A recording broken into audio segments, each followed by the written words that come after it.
Comment utiliser un exercice pour faire un cours de formation en ligne? Alors, j'ai déjà évoqué le sujet du tuto dans plusieurs vidéos où j'explique que pour moi, une formation n'est pas une compilation de tutos.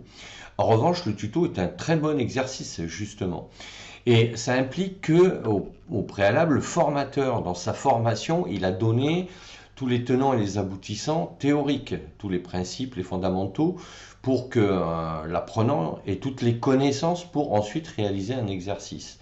Parce que quand on fait un tuto, bon évidemment, il y en a plein, il y a quasiment que ça sur YouTube aujourd'hui, et c'est très bien, moi-même j'en suis de nombreux, et je suis pas là pour critiquer le tuto, puisque j'en ai fait moi-même, mais il faut juste comprendre sa destination pédagogique, d'accord?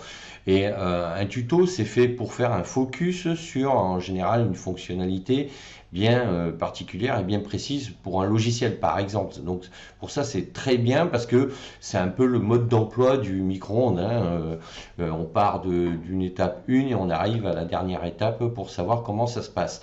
Alors, cela dit, dans une séquence pédagogique globale qui comprend donc plusieurs cours, plusieurs donc activités pédagogiques, on va d'abord fournir la matière, on va fournir la théorie, et c'est là où après on va pouvoir utiliser le tuto comme exercice. Et ça n'empêche pas que le formateur va devoir quand même présenter l'objectif de l'exercice comme un objectif pédagogique, et ensuite il va présenter l'énoncé de l'exercice, c'est-à-dire ce qu'il attend à travers cet exercice. Parce que il peut en général, c'est ce qu'on retrouve hein, sur YouTube. Voilà, je vais vous présenter, je vais vous expliquer, je vais vous montrer comment fonctionne telle fonctionnalité dans tel logiciel, dans System.io par exemple.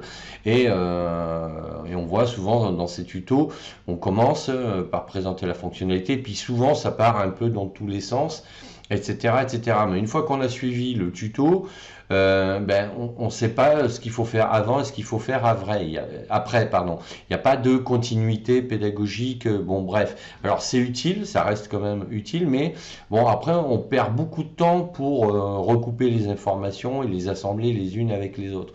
Alors que si, dans une séquence pédagogique bien construite, on donne bien les bonnes informations, la matière en départ, et qu'on bascule sur le tuto pour mettre en pratique, pour faire pratiquer et appliquer la théorie par l'apprenant, à partir de là, ça devient pertinent. Et surtout, de bien annoncer l'objectif pédagogique et l'énoncer, c'est-à-dire qu'est-ce qu'on attend à travers cet exercice-là, que doit faire l'apprenant. Alors évidemment, à travers le tuto, le formateur va lui montrer comment faire et va lui demander de refaire derrière.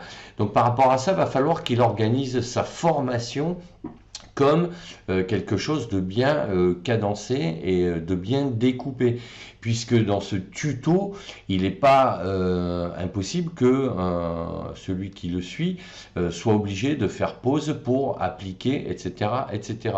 Donc il va bien falloir que le formateur prenne en compte que si lui, un tuto, ça lui prend 15 minutes, peut-être que pour appliquer ce qu'il montre, l'apprenant, lui, il va peut-être y passer une demi-journée, voire une journée, voire plus, parce que c'est la première fois qu'il le fait, il ne sait pas du tout comment faire, donc c'est normal. Alors que pour toi, formateur, si tu es habitué, ça va être évident, et donc tu vas dérouler ton tuto en un quart d'heure, ça ne va pas te poser de problème.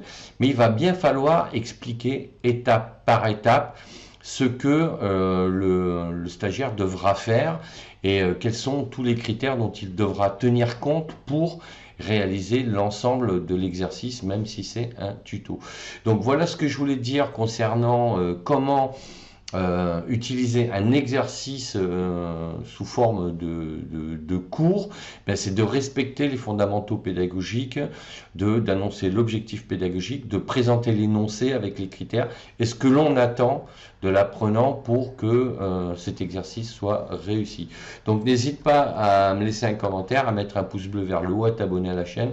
Et sache que justement, tu peux télécharger gratuitement mon livre, devenir formateur en ligne. Tu as le lien dans la description de la formation. Je te dis à bientôt pour d'autres sujets. Ciao, ciao.